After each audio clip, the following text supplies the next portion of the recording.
নন্দীগ্রামে মেয়ের সিঙ্গুর নার্সিংহোমে অস্বাভাবিক মৃত্যু, উত্তেজনা, পদ অবরোধ।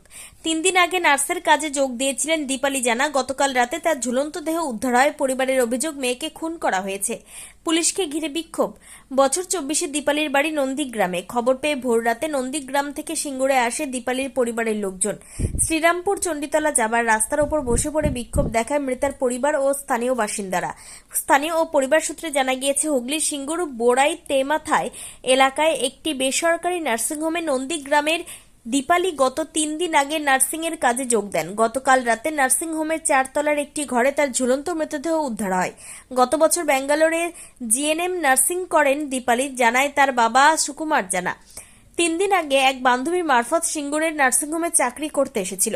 মৃতের বাবা সুকুমার জানার অভিযোগ, গতকাল রাত 11টা নাগাদ নার্সিংহোম থেকে ফোন করে জানায়, আপনি তাড়াতাড়ি আসুন, আপনার মেয়ে গলায় দড়ি দিয়েছে। রাত 3:30টার সময় গাড়ি ঠিক করে সিঙ্গুরে এসে পৌঁছাই। গেট লাগানো ছিল, গেট খুলে ভেতরে ঢুকি। দীপালি কোথায় জানতে চাই, তখন বলে থানায় নিয়ে চলে গেছে। আমার মেয়ের মৃতদেহ আমাকে না দেখে কেন থানায় নিয়ে যাওয়া হলো? আমার মেয়েকে এরা খুন করেছে। আমি উপযুক্ত তদন্ত চাই এবং নার্সিং মালিকের শাস্তি চাই। মেয়ে এখানে নার্সিং করতো, 3 দিন হলো কাজে যোগ দিয়েছে। আমার মেয়ে কোনোদিন আত্মহত্যা করতে পারে না। গত পরশুদিন রাত 8টা সাড়ে 8টার সময় আমার মেয়ের সাথে কথা হয়েছে, তখন সে ভালোভাবে কথা বলে। নার্সিংহোমে দীপালির বান্ধবী মল্লিকা বাউরি বলেন, ওকে কারোর সাথে কথা বলতে দেখিনি, তবে কী কারণে এই ঘটনা তা বলতে পারবো না। আমি যখন ওপরে গিয়েছিলাম তখন দেখি ঘরের দরজা বন্ধ, জানলা খুলে দেখি গলায় ফাঁস দিয়ে ঝুলছে। এরপরে আমি সবাইকে বিষয়টি জানাই। রাতে কাউকে না বলে হঠাৎ করে বাইরে বেরিয়ে যায়। এরপর গোটা নার্সিংহোমে খোঁজাখুঁজি করি, কিন্তু কোথাও দেখতে পাই না। ফোন করলেও ফোন সুইচ অফ বলে। বাড়ি নিয়ে কোনো চিন্তা ছিল না। কালকে বাড়ি চলে যাব বলছিল, তবে নার্সিংহোমে কিছু হয়নি। হুগলি গ্রামীণ পুলিশের অতিরিক্ত পুলিশ সুপার কৃষ্ণ রায় জানান, একটা নার্সিংহোমে অস্বাভাবিক মৃত্যু হয়েছে। আমরা মৃতদেহ ময়নাতদন্তে পাঠিয়েছি। মৃতার পরিবার মৌখিকভাবে যেটা বলছে সেটা লিখিত আকারে অভিযোগ দায়ের হলে আইনানুগ ব্যবস্থা নেওয়া হবে।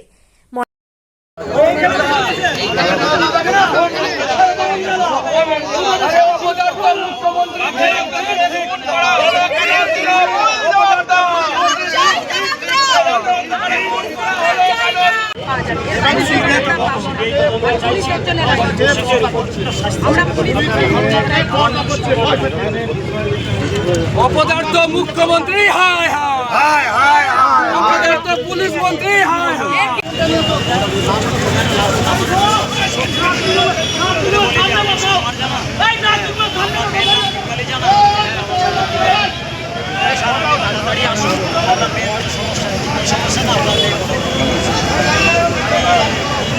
পেজের লোক কতদিন আমি কথা বলেছি, দিনের দিন আজকে আমার মেয়ে গলায় করতে কী কারণে কারণ হবে তো ইমার্জেন্সি, তাড়াতাড়ি ইমার্জেন্সি বললে তো হবে না।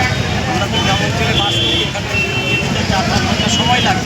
কোন জায়গায় বাড়ি আপনার? পূর্ব মেদিনীপুর আমার আইনবাবু। কতদিন কাজে হয়েছিল মেয়েটা? এটা মাত্র 3 দিন কাজে হয়েছিল। 3 দিনের দিন আমার মেয়েকে মার্ডার করে ওরা কাজ করেছে। কি মনে হয় যে সুসাইড না মার্ডার? না মার্ডার। হ্যাঁ, আপনি আসছেন না? আপনার মেয়ে 3 দিন তো কাজে হয়েছে। হ্যালো, সুসাইড করে আমার মেয়ে যেহেতু লাখ প্রশাসনের সঙ্গে হাত